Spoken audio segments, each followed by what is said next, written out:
제가 오늘 여러분들랑 나누고 싶은 얘기는 대략적으로 집은 이렇게 짓는다.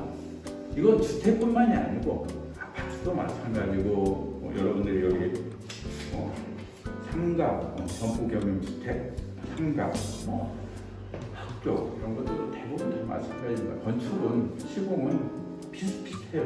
계속 별거 없습니다. 세우고 쌓으면 집이 지어지는 게 건축입니다. 되게 쉬워요. 그런 쉬운 집을 짓는데 왜 이렇게 힘들까요? 집을 지으면 10년이 늙는데요. 10년. 10년을 늙는다고? 네.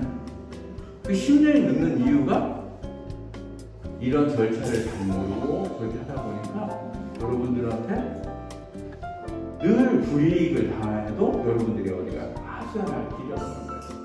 여러분들은 집을 지으면 딱 한 가지만 안 하시면 됩니다. 싸고 좋게 나는 집을 지어야 되겠다. 이 생각을 가지시면 그 순간부터 집 짓는 거에 스트레스가 돼요. 싸면 싸구려 집이 되는 거고 좋게 지으려면 약간의 예산도 잘 짜야 되고 그렇게 해야 돼요. 반드시 집을 지으려면 지목상 대지인지를 반드시 확인해야 돼요. 그래서 싼 데는 다 이유가 있다니까요. 그래서 집을 지어야 되겠다. 그러면 반드시 대지를 가능하면 대지를 사시고 아니면 내가 용도 변경해서 대지를 만들겠다 그러면 가장 그걸 잘 알고 잘하는 사람 건축사가 아니에요. 누구한테 해야 되나? 토목사무실에 가서 물어봐야 돼요. 해율이라는 것은 건축할 수 있는 땅에 건축을 할 수 있는 면적 이걸 건폐율이라고 합니다. 용적률은 2층, 3층으로 내가 싸서 할 수 있는데 용적률은 그래서 대부분 100%가 넘어요. 어떤 땅이든 사업지역 같은 경우에는 거의 800%, 1000%짜리도 있어요. 서울시내는. 그러면 100평짜리 땅에다 건폐율이 60%면 10층을 지을 수 있으니까 60평을 곱하기 하면 600평을 지을 수 있는 거죠. 100평짜리 땅에다. 그러면 땅을 사실 때도 서구 신시가지 땅은 용적률이 얼마인지 여기 구도시는 용적률이 얼마인지에 따라서 같은 땅값도 다른 거예요. 집을 지을 때 건축 구조의 방식을 처음 어떤 모양으로 짓는 것도 중요하지만 나는 어떤 구조로 짓겠다는 것도 계획에 좀 미리 세우시는 게 좋습니다. 집을 지어야 되겠다는 순간 여러분들 집을 그려야지 마음속으로 그리지 마시고요. 그림 잘 나는 못 그려 하지 마시고 종이에다 그려놓으시고 그리고 버리되 어디다? 서랍 속에다. 그리고 또 한 일주일쯤 지났는데 난 이러기는 이렇게 좀 해봤으면 좋겠네? 또 그려놔. 그것도 서랍 속에다 넣어놓으세요. 그걸 한 그만큼이 되면 건축사한테 가지고 갈 때, 건축사한테 설계를 맡기러 갈 때 그걸 가지고 가셔야 돼요. 근데 그 옆에다 이런 글도 써놓으면 된다. 나는 왜 집이 짓고 싶은지, 집을 지으면 나는 뭘 할 것인지, 뭘 하고 싶은지. 나는 집을 짓고 손자손녀들이 오면 아이들이 편안하게 놀 수 있는 공간을 만들 거예요. 그러기 위해서 집을 짓는 거예요. 뭐 이렇게 해서 그렇게 해서 그런 동의가 한 3, 40장은 돼야 돼요. 좋은 건축 공사라는 것은요. 제가 정의할 때는 이렇게 정의를 했습니다. 계약된 공사기 안에서 계약된 기간 안에 계약된 품질로 해서 계약된 공사비로 완공을 해주는 거. 도면도 없는데 이렇게 물어보고 평당 얼마에 지어줄 수 있어? 이렇게 물어보기 시작을 해요. 평당 얼마에 지어줄 수 있어? 라고 주시면 안 돼요. 평당 얼마는 결론적으로 얘기하면 내가 설계한 것을 다 견적을 해서 못 한 게 얼마, 문짝 한 게 얼마, 유리 면적 얼마에서 돈을 싹 모아놓은 것을 다 모아보니까 1억 2천인데 30평짜리 지니까 30으로 나눠보니까 평당 400만 원이네? 거꾸로 나오는 거예요.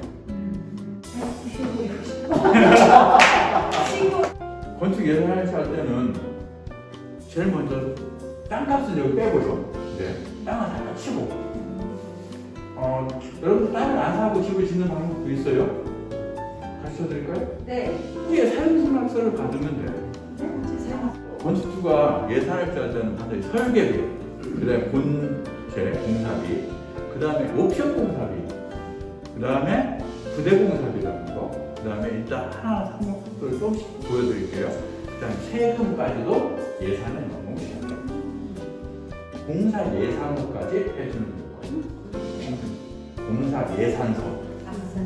도면이 없이 견적을 걷는 건 바보예요. 설계사무소에서 도면을 반드시 허가를 낼 수 있는 정도의 수준이 됐을 때 도면을 가지고 시공업체한테 견적을 줘야 됩니다. 사자는 어떻게 선정하냐면 금액이 싼 업체보다는 의향이 정확한 업체. 계약을 하면 계약 보증서를 가져오고 성급금을 네가 나한테 요구하려면 성급금 보증서를 가져야 되고 준공금을 네가 받아가려면 하자기행증권을 가져오지 않으면 준공금을 안 줄게. 계약서를 미리 써놓고 가셔야 돼요. 수는 아무리 건축 전공자가 아니었어도 도면 정도, 평면도, 단면도 정도는 읽을 수 있는 소양을 가지시는 게 좋습니다. 공부를 조금 하셔도 노후에 둘이 살만한 저비용 고효율 다 까게 이런 거 하지 말라고. 이런 기대가 있으면 가옥 형태와 예상 견적 또 여기 평면 나와요. 혜택이 7평까지 되거든요. 쉬운 말로 20제곱미터인데 그냥 말하기 좋게 7평. 근데 한국시 한국 정원의 특징이 뭐냐면 착용이에요. 착용. 내 울타리 안에 그리고 열심히 깎지 말고 하게 많잖아요. 아름다운 풍경들. 그게 다 내 건데 하나 그냥 거기다 나무를 심고. 부족한 부분을 상세하게 설명해줘서 귀에 쏙쏙쏙 들었고요. 저는 한 일부만 일을 했는데 전체적으로 기술사분이 설명해주니까 참 좋았습니다. 정원에 관해서 듣고 싶어요. 꿀립이나 정원 해설사나 뭐 지금 저희 그 전주시에서 하는 가루 정원이나 그런 사업. 제가 평소에 들어보지 못한 이야기들을 듣게 되어서 너무 즐거웠어요. 남편이 집도 안 지킬 때 뭐하러 가느냐고 그랬거든요. 그런데 와서 보니까 상식이 될 수 있는 이야기들을 많이 해주셨어요. 오늘 너무 좋은 시간이었습니다. 네. 뭐 제로 플라스틱 운동이나 심지어 카페 같은 데서는 빨대 없는 날도 있거든요. 그런 것처럼 소소한 것에서부터 우리가 실행할 수 있는 그런 환경에 관한 그런 강의를 한번 듣고 싶습니다. 네. 50플러스 사회공헌 챌린지 주자를 소개하겠습니다. 첫 번째 주자로 강남 선생을 추천합니다. 강의 주제는 왜 다행입니다. 감사합니다.